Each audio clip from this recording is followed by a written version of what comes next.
पाकिस्तान के मुद्दे पर भारतीय सेना और भारत सरकार के समर्थन में कांग्रेस की राष्ट्रीय प्रवक्ता रागिनी नायक ने कांग्रेस मुख्यालय में प्रेस वार्ता कर कहा, स्वागत करती हूं,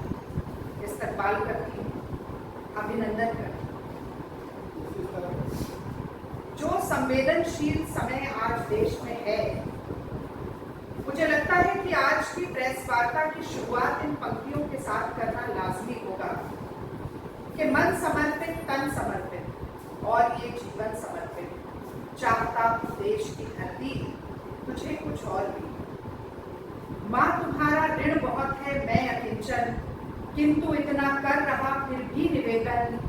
थाल में लाऊं सजाकर भार जब मैं, स्वीकार कर लेना दया कर ये निवेदन। मान अर्पित, प्राण अर्पित, रक्त का कण कण समर्पित, चाहता हूँ देश की धरती तुझे कुछ और भी। अपना सर्वस्व न्यौछावर करके देश प्रेम और देशभक्ति की भावना से ओतप्रोत भारत की जल, थल और वायु सेना लगातार शौर्य, साहस और पराक्रम में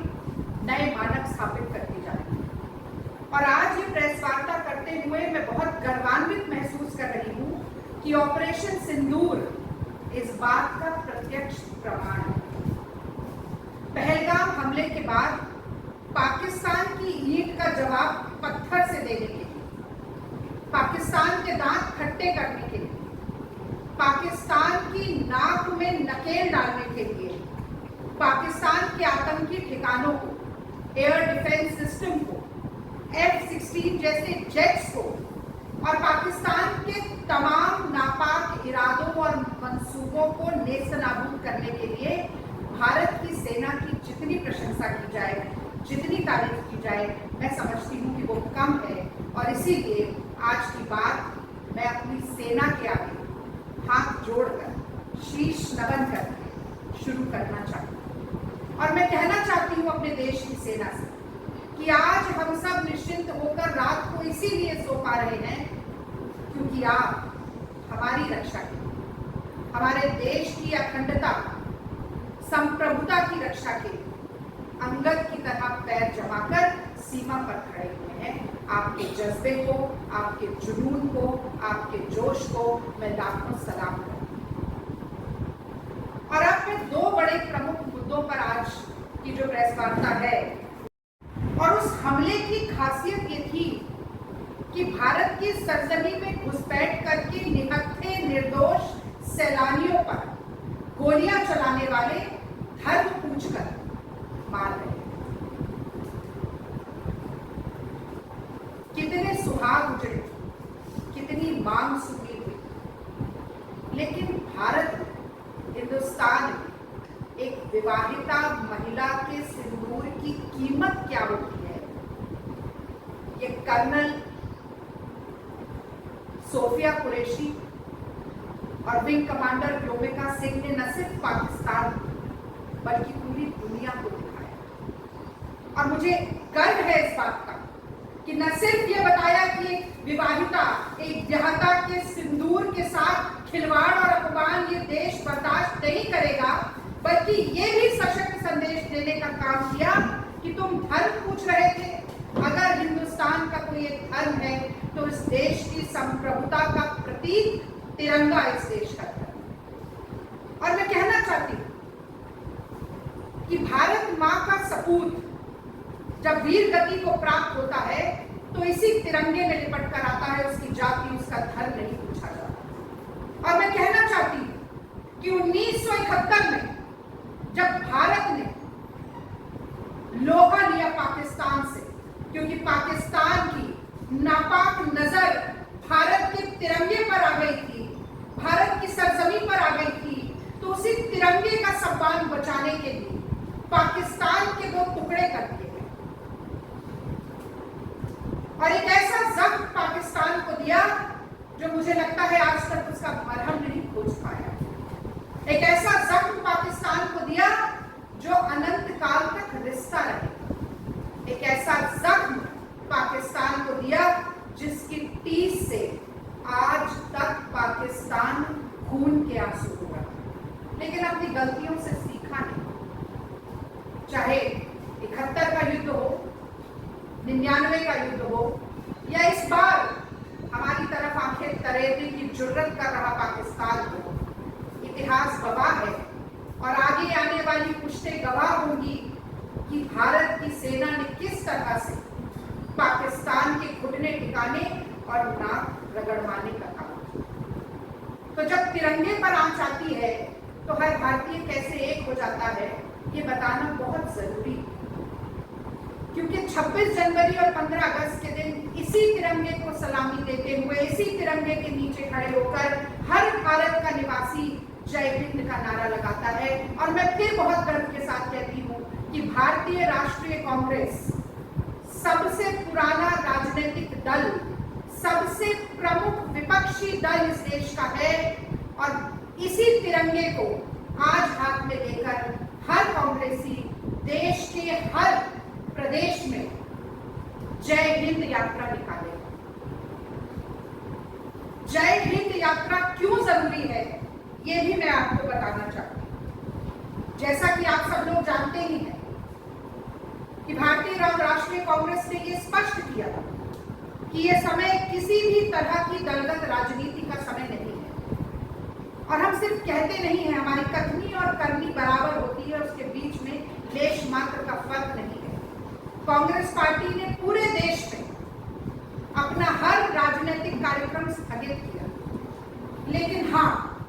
हमने ये प्रण किया कि हम जय हिंद यात्रा जरूर निकालेंगे। और इसलिए निकालेंगे क्योंकि दुनिया को ये संदेश देना बहुत जरूरी है कि पाकिस्तान की आतंकवादी गतिविधियों के विरोध में 225 करोड़ हिंदू, 20 करोड़ मुसलमान, 2.25 करोड़ ईसाई, 2 करोड़ से ज्यादा सिख, जैन, बौद्ध, पारसी सब एक होकर खड़े। पहलगाम में धर्म के आधार पर चिन्हित किया गया और धार्मिक स्थल को भी हमारे देश में गुरुद्वारे को निशाना बनाया गया। हमारे सिख भाई बहनों की अस्मिता को निशाना बनाया गया। ऐसे कुत्सित प्रहारों का मुंहतोड़ जवाब देने के लिए सेना दिन रात एक कर रही है, लेकिन भारत का नागरिक होने के नाते हमारा भी एक कर्तव्य है। हमारा भी कर्तव्य है कि हम हिंद की सेना का मनोबल बढ़ाने के लिए आज एक साथ चले और ये कहें कि इस देश में हर धर्म, हर जाति, हर वर्ग, हर संप्रदाय, हर क्षेत्र का व्यक्ति पाकिस्तान के विरोध में भारत की सेना के साथ और भारत की सरकार के साथ भी कदम से कदम, कंधे से कंधा और आवाज से आवाज मिलाकर चलने के लिए पूरी तरह से तैयार है।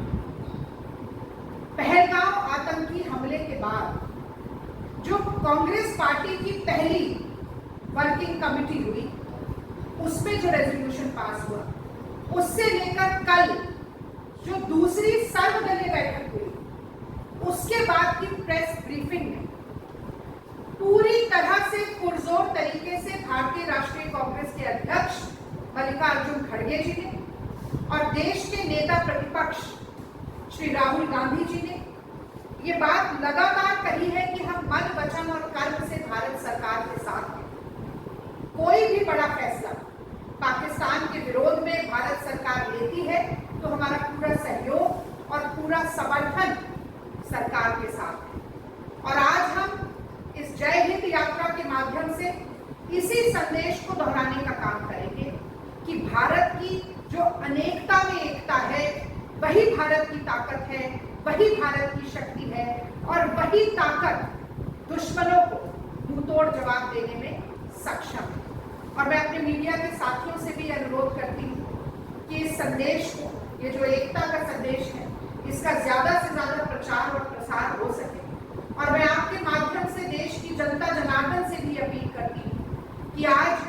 देश के तमाम कांग्रेस पार्टी के मुख्यालयों से ये जय हिंद यात्रा निकाली जाएगी, तो इसमें बढ़ चढ़कर हिस्सा लें, अपनी सेना और अपनी सरकार का मनोबल बढ़ाएं और उनका साथ दें। और अंत में मैं थोड़ी बात करना चाहती हूँ जो हम कहते हैं last but not least, Poonch के बारे में। मैं ध्यान और गलीज हरकतों के बारे में। हमारी सरहद को पार कर 200-250 किलोमीटर भारत की सीमा के अंदर घुसपैठ कर